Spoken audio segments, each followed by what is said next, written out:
Hello friend, नमस्कार। मेरे channel Akku जादू दुनिया में आपका स्वागत है। आज मैं आपको भागवत महापुराण करने के बाद जो 1.25 महीने के बाद कथा की जाती है उसमें लेके जा रहा हूँ। शायद आपको कथा का पूर्ण आनंद प्राप्त होगा। चलो चलते हैं कथा प्रांगण में। ये कथा प्रांगण में हम इसे घुसने जा रहे हैं। साथ ही कथा आरंभ हो चुकी है। भक्तजन सभी वहाँ पर मौजूद हो गए हैं और भगत जी द्वारा कथा क्योंकि अभी किसी से पूछ लिया जाए प्रवचन कथा तो अपने बहुत सुनी किया जा रहा है। है। पूछ लो कितने वेद हैं हमारे, ये भी नहीं पता होगा ना हमारे बच्चों को पता होगा, क्योंकि माँ बाप को ही नहीं पता तो बच्चों को क्या पता होगा। प्रांगण में कितने शास्त्र हैं, कितने पुराण हैं, कौन कौन से पुराण का कौन रचयिता है, परंतु हमें जब इस चीज का ज्ञान नहीं है, हमारे जो धार्मिक ग्रंथ है, छोटी छोटी जो ये बातें हैं, इन्हीं का हमें जब ज्ञान नहीं है तब हम अपने बच्चों को कैसे संस्कार दे सकते हैं। और आने वाली जो पीढ़ी है हमारी, वो केवल उनको मोबाइल से मतलब है और मोबाइल के अलावा कुछ नहीं जानते हो। मोबाइल में कुछ भी अगर दिक्कत आ जाती है तुरंत बच्चे आजकल देखे छोटे छोटे सब उन्हें पता है मोबाइल के अंदर क्या है, परंतु हमारे ग्रंथों के अंदर क्या है उन्हें ये नहीं पता। क्या 18 पुराणों की रचना किसने की, गीता जी में कितने श्लोक हैं उन्हें यही नहीं पता। एक व्यक्ति से पूछा बाजार में कि भाई भगवान श्री कृष्ण कौन थे, उसे यही नहीं पता भगवान श्री कृष्ण कौन थे। तो ऐसी दुर्दशा हमारे भारतवर्ष की है और हम इतनी बड़ी बड़ी कथा कहानी सुनते हैं, भक्ति पूजा पाठ करते हैं, परंतु उनके बारे में जो नॉलेज होता है ना उसको हमें अर्जित करना है। और ये जो छोटी छोटी कथाएं हैं यही हमें सिखाती है। फिर कहा कलयुग में कैसे प्राणी होंगे, मानेंगे नहीं माता पिता की। और आजकल आप देख ही रहे हो बच्चों को, माता पिता की कोई मानता है? बहुत कम बच्चे होंगे जो अपने माता पिता का आज्ञा का पालन करते हैं। मानेंगे नहीं माता पिता की और निज नारी के संग अकेले रहेंगे। फैशन में श्री शिव रंग कर नित साव और मेम का वेश धरेंगे। इस चकाचौंध भरी दुनिया में सभी माया में उलझे हुए प्राणी ही मिलेंगे।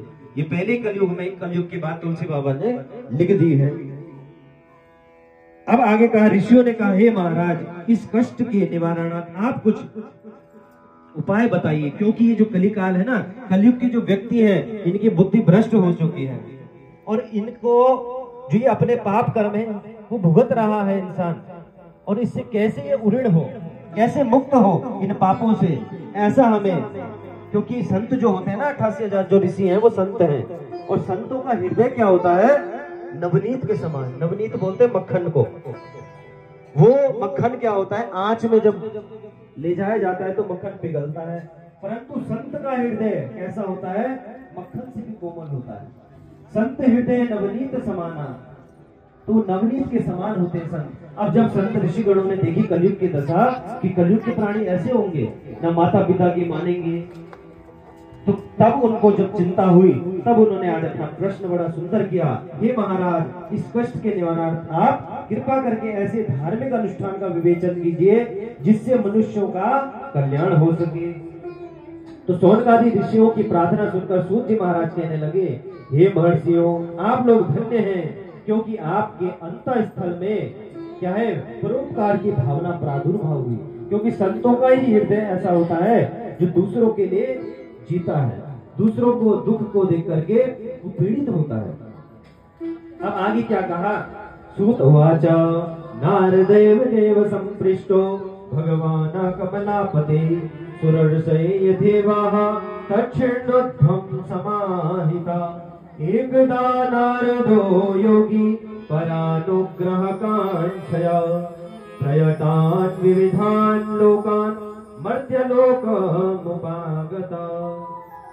अब सूत जी कह रहे हैं, हे ऋषियों एक समय की बात है, जो नारद जी हैं वो भ्रमण करते करते तीनों लोगों का जब उन्होंने भ्रमण किया और भ्रमण करते करते कहाँ आए? मृत्यु लोक। इस धराधाम पर जब नारद जी आए तो नारद जी ने क्या देखा? इस कलयुग की दशा देखी। ये जो कलयुग है अपने चरम सीमा पर है। कैसे कैसे है? ततो दृष्ट्वा जनान सर्वा नाना क्लेश समन्वितान।